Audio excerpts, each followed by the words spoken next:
we are talking about how to hire.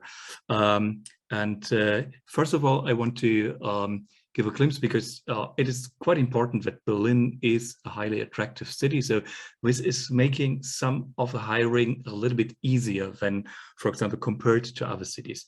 But other than that, I guess hiring still is not the easiest thing, especially if you are starting a startup or something like this and you come to the place where you have to first find your suitable staff or something like this. But first of all, we start with a very, very short introduction to Berlin. So, I mean, there are different parts of Berlin, and we are talking about the real Berlin. I mean, I just had a look. There are almost 30 Berlins in the world. But anyway, we are speaking now of nowadays Berlin. We have like 3.7 million inhabitants. So Berlin is the biggest city in all of Europe, now that London isn't part of the European Union anymore. It is very international here. We have like 790,000 international inhabitants from all over the world. It's like over 170 nationalities. And it's still quite cheaper to live here. So when we compare, for example, with London, it's still 1/3 cheaper to live here, although the prices are rising a little bit here. Anyways, it's a lot of companies here. So most of you are maybe a little bit surprised. We have like over 190,000 companies, but that's the thing. And you can now see why it's about hiring. That's all the companies as well, which are just consisting out of one person or two persons or something like this. So Berlin is really a city of entrepreneurs, I would say. And if you look at the numbers, for example, last year, 2021 was the year of really a lot of funding going on. It was 10.8 billion euros, which were put into startup capital into the city. So this is really a high rise compared with the other years before. Still, we are quite okay connected, I would say, now that the airport is finally up and running. So normally it's like 270,000 flights each year. So you are very well connected to the other parts of the world, although you have to change the planes for most destinations anyway. Anyway, it's also a city, I told it's a city of small companies, but we do also have like now 27 companies with a turnover of over 1 billion. So also in that area, Berlin is really growing. And I mean, you all know probably Berlin. Most of you are already living here, so you know that the cultural life is a very, very important factor here, which is also affecting business, not only in tourism, but also in attracting people, keeping people to stay here and everything like this. So that's why, I mean, it's the heart of Europe, I would say. And also international wise, we do have more than 100,000 expats living here. And this is quite interesting because we are supporting each other. So there's a very big network here for people coming from all over the world to work here. So we have the opportunity to reach out to other people and to get help, not only from us, for example, but also from them. Also, it's a very secure city. So this is also a thing which was named. We just made a survey because we wanted to find out why the people are coming to Berlin. And a lot of people also were concerned about security and told us that Berlin is really a very, very secure city. I would definitely underline this as well. Housing is a thing, so you probably have seen that housing prices have been risen a little bit, but compared to other cities, we are still, I think, very compatible. Although it's more complicated to get proper housing, but we are also trying to help on that case as well. But Berlin is also very near everything. So if you, for example, using bicycle, you can reach most of the inner places within like 30 minutes or something like this. So the affordable areas are getting a little bit more expensive right now, as you can see. For example, if you are interested about living in the inner part and want to know where this Tesla thing is going on, so where there are a lot of people working for Tesla and commuting from the main station area to where. But normally, regarding housing, it is still possible. So if you look, for example, in the new build houses, you have to pay around like 1,000 euros for like a decent 60 square meters, up to 1,600 if you're getting, for example, a central position in like 90 square meters or something like this. So just to name this. I mean, also downsides as well. So we cannot offer any ocean side here, but we have this strange tropical island just around Berlin. Berlin winter sometimes are really a little bit awful, but you can definitely try to make the best out of it. And the thing is, sometimes you definitely have too many options. So this was just a very, very, very short glimpse into Berlin and why Berlin is also affecting hiring people. From the startup perspective, I would say I just told about a little bit the numbers, but if we want to just show them more, and you can really see that Berlin is definitely head of all the other states here in Germany. I mean, Bavaria is the second place, but it is really a lot behind. And also, I have to say, from an international background, Munich is a little bit harder to compete with Berlin, because here in Berlin you're really having this more international flair, and all the other states are a little bit way behind. Anyway, I don't want to get into these numbers so into, but you can see there's a lot of money going on here in Berlin, and this is also quite important. If you have your startup here, you have the direct access to these rounds, at least a little bit easier than if you're living, for example, in other parts of Germany. Also, there are a lot of things happening here. So if you are wanting, for example, for networking, you can go for all these exhibitions here and all the other networks, like the, for example, ELA, IFA, ITB, and everything. So this is also a thing quite interesting for startups here.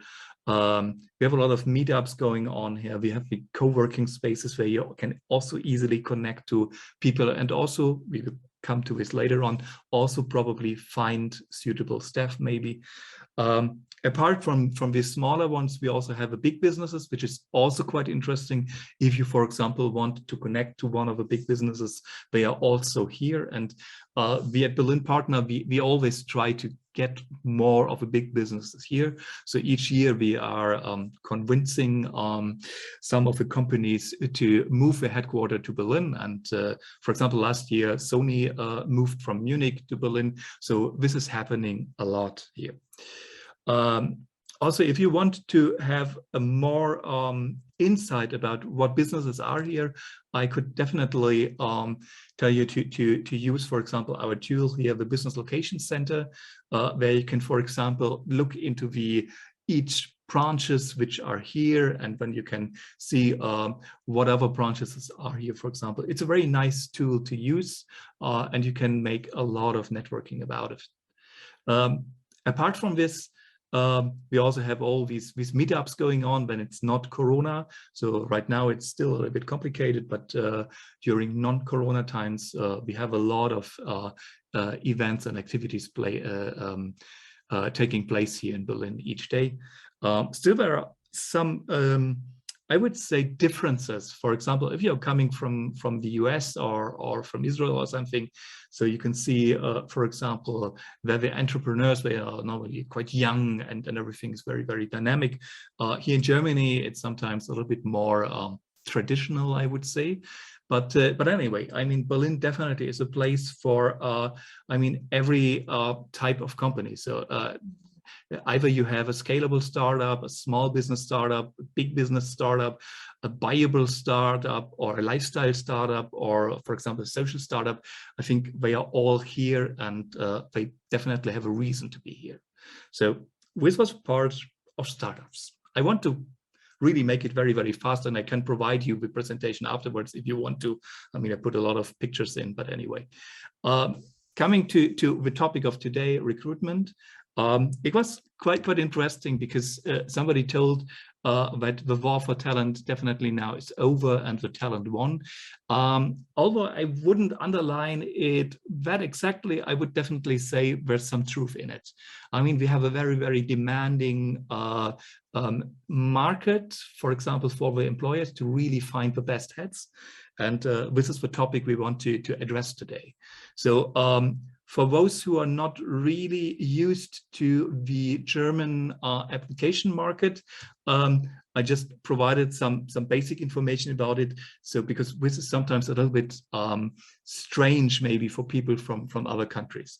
So here in Germany, the job ads are sometimes a little bit more like marketing. So we're not really into the this desired job. The CVs are normally a little bit bigger than just the normal resumes. So normally in Germany, you get like more than one page. And also very strange, for example, for people coming from the US, there's normally a photo included. So this is quite tradition here. Also, we are putting some things here into it, like education information, also very common. Also, the applicants here in Germany are normally used to very, very long notice periods. So sometimes if you're, for example, applying to some companies, it is quite normal to really have to wait like for 2 months until you get something like an information or something like this. And don't be amazed, most Germans underwrite their CVs. So normally you get something looking like this. So this would be a very, very typical German CV. So it's a little bit different than a resume. I just wanted to show you because all the differences. And I would say that here in Berlin, in terms of hiring staff, it's quite interesting that we have also a very, very huge science landscape. So for example, here in Berlin, we have like, here, for example, if you look at the number of facts, we have like almost 200,000 students here. We have like more than 1,000 study programs. There's a lot of staff working here, like 3,400 professors. It's very international, also like 20% international students. A lot of people also work for university, and also in terms of scientists, it's very, very international. And very interesting for startups, so that we have like over 20,000 spin-offs from universities, so who are also connected to universities. So it's like also research training groups here. So there's a lot of things going on in the science community here. And we have like over 90 science institutions, so universities, but also the science institutions like, for example, the Leibniz, the Helmholtz, the Fraunhofer, the Max Planck. So they are all located here in Berlin. So there's a lot of staff probably also you could get your hands on if you are reaching out to universities. We will talk later on, Mo and me, about how to reach out to universities and how different this is and how, I have to say, difficult it could be. But anyway, so this is the thing we are talking later on. I just want to also name a little bit about public funding, because this is also quite different here in Germany. So here in Germany, we have a lot of public funding programs, which you could also use. I know that most of the startups coming from other countries are having a hard time with it because it's very administrative. But I have to say, we at Berlin Partner, we are trying to help you to go through all the paperwork. I mean, there are really quite very, very, very interesting programs. I just name some of them. So this is definitely not the complete list of it. But for example, if you look at, for example, Berlin Start, you could, for example, get an extension of a maximum loan amount from 500,000 to 1.5 million or something like this. And also it is suitable for companies aging from 5 to 7 years already. So you don't have to be in the early phase for this. Other thing, for example, Profit. In Germany, we call it Frühphasenfinanzierung. It's a really very, very difficult word. But anyway, also here, up to 500,000 to finance startup costs or something like this. Now, so the financing share up to 100%. We do have the Gründungsbonus, so where the company should have a maximum age of like 12 months, but also 50% of the funding of a startup costs up to 50,000, for example. Very, very useful if you have a very, very small startup. Another thing is the microcredit from the SME fund. And you can also combine it with the Gründungsbonus, for example. And you can, for example, get loans for startup and crowdfunding up to 25,000 or 50,000 if it's a knowledge-intensive, innovative company. So you see, there's a lot of things. Also, just to make it complete, there's also Exist, but Exist is more targeting for startups which are coming from university. But what I want to say, there's a lot of possible ways to finance your startup and to finance the loans. So lastly, I've just come to the topic of administrative matters. So taxes, visa, working permit. I know this is the thing a lot of people are afraid of, so I just tell you, don't be afraid of it. We try to walk you through it or to give you some help to it. I mean, for example, here in Germany, if you want to work here and you have a foreign passport from a non-European country, you probably want to have these for example, employing the blue card, but also we have working permits for like freelance or self-employment. And the good thing is here we have at Berlin Partner the Business Immigration Service, which is an employer service. So if you are, for example, trying to employ somebody from a country, not European Union, for example, and you're unsure about how is it working, you could definitely reach out to us and we will guide you through it. I mean, we normally have like 3 weeks up to 4 weeks or something around working time for it, but this is definitely a service you could definitely use for, yeah, sorry, I made the wrong one. So really feel free to use this service. The other thing we would probably talk now about is also the German employment system, because you definitely have to contribute some rates of the monthly salary. So normally it's the German pension insurance, the unemployment insurance, the health insurance, and long-term insurance. And normally it is divided in half of it is paid by the employee and the other half is paid by the employer. So these numbers are changing each year a little bit, but it is round and round about 20%, 21% around. So I made it really very, very fast. I hope it's okay, because I want more time for us to discuss. So the conclusion is definitely, I mean, we are trying to help you. So think of us at Berlin Partner as some sort of a Swiss Army knife. If we're talking of a Swiss Army knife, it's more like this picture we want to show you. And definitely we have all the services you could use to. Probably Anne already told about it, so, but we help you with location, we help you in terms of talent, which is the topic today, we help you with internationalization, we help you also in the terms of innovation and also financing. We have colleagues who can really guide you through all these paperworks. And that's basically all. So I hope it's okay. I tried to make it in like 10 minutes, but I didn't succeed.